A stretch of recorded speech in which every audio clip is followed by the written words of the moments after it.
This is a steal for the Devils. Big day 2 for New Jersey. Multiple picks to be made. The first 2 are in the books. Implications here. Let's break it down. Welcome to Devils Digest. Hope you guys all had a good time in the live stream last night. We'll be live again this Tuesday. Don't miss it. Hit the subscribe button to talk free agency, where the Devils should be aggressive, to say the least. Now, I know that some of you were a little bit disappointed that the Devils weren't a little bit more aggressive in this draft. Didn't trade back into the first round. Didn't trade for a player. You know, sometimes it just doesn't make sense. Maybe not an ideal situation to not be picking in the first round this year, but it was ideal to go get Jacob Markstrom. They need to fix that goaltending. Goaltending wasn't working, and they go and get Jacob Markstrom. So I think in the end, it made sense. But, you know, I still think the Devils found a way to fare off okay in this first round.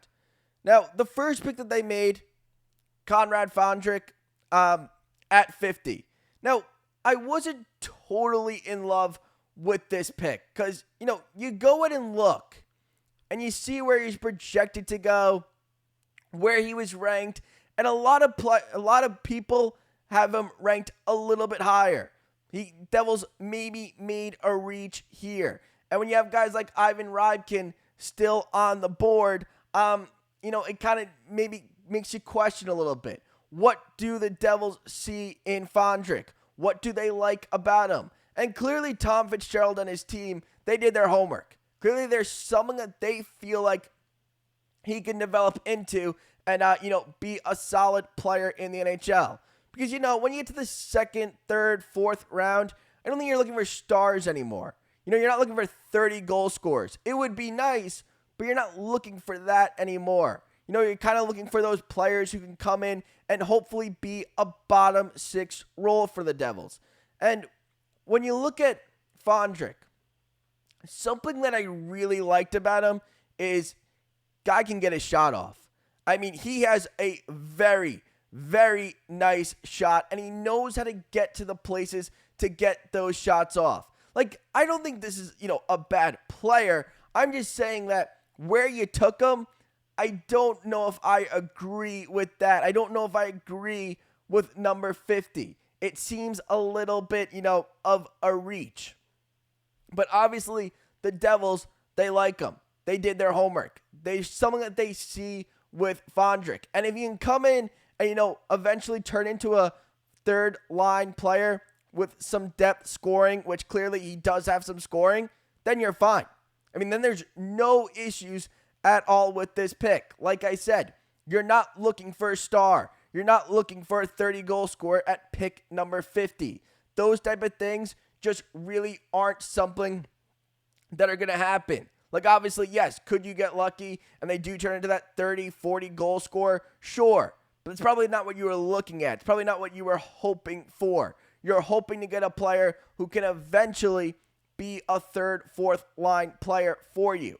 And I mean, that's what the Devils need because he's a center. And last year, the Devils never really found their third, fourth line center. Now, obviously, he's not going to be ready this year, but someone that maybe they can go out in free agency and, you know, maybe not have to spend a ton on a center.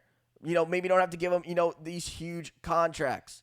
Hopefully, you know, eventually Fondrk can turn into a depth center. Like I said, really nice shot. So there's definitely some offense to his game, and you can see points per game, much better year this year. 12 points in 15 games as opposed to 23 and 35. So definitely a much better season. The guy who I was really excited about was our next pick at 63, Ben Kevan. Look, I think Ben Kevan has a chance to be a very good player. I mean, just go and look where he was ranked by some of those numbers. 47, 41, 51, 30. I mean, clearly there are some people out there who think Ben Kevan should be, you know, what should have went a little bit higher. This one really does feel like a steal. And when you watch this guy play, you can see the way he skates, the way he uses his hands. he does it simultaneously to push defenders off. I mean, he's really good at creating space for himself, opening up teammates. This was a really, really good pick by Tom Fitzgerald and the Devils. And, you wonder why a player like this falls. Well, I mean, when you look at the numbers, not as good of a year. He dropped 11 goals. He dropped 14 total points.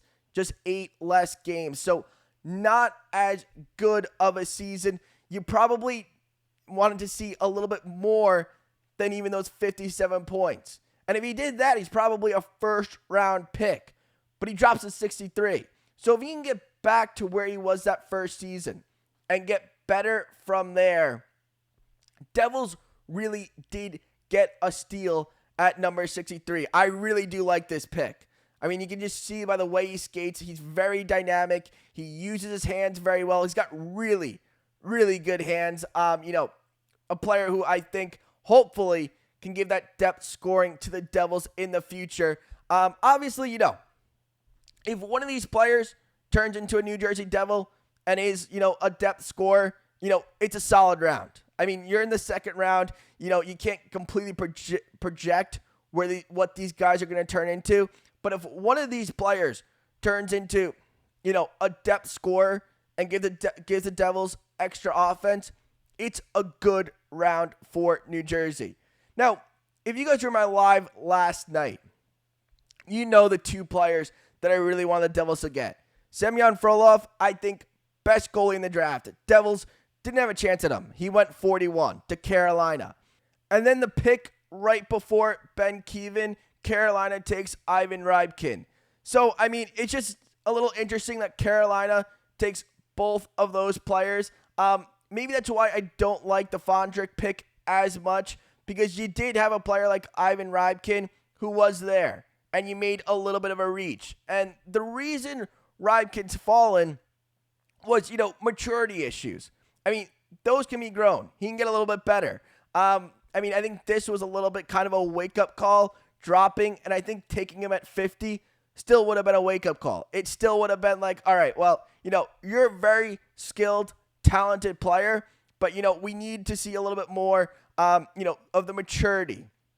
And, when you see a player like that who has skill, who was a projected top 10 pick this time last year, it really is a shame that, the Devils had a chance on him at 50. They didn't take him. Now, maybe if he lasted the Devils at 62, they might still go Ben Kevan, or 63. They might still go Ben Kevan. And I like Ben Kevan a lot. But, I mean, those were my two guys. Semyon Frolov and Rybkin were the two guys that I was really hoping would last to the Devils, and the Devils would get a chance. But they go with Fondrk, and they go with Ben Kevan with their 2 second-round picks. We'll have more draft coverage coming up, so stay tuned, and thanks for listening.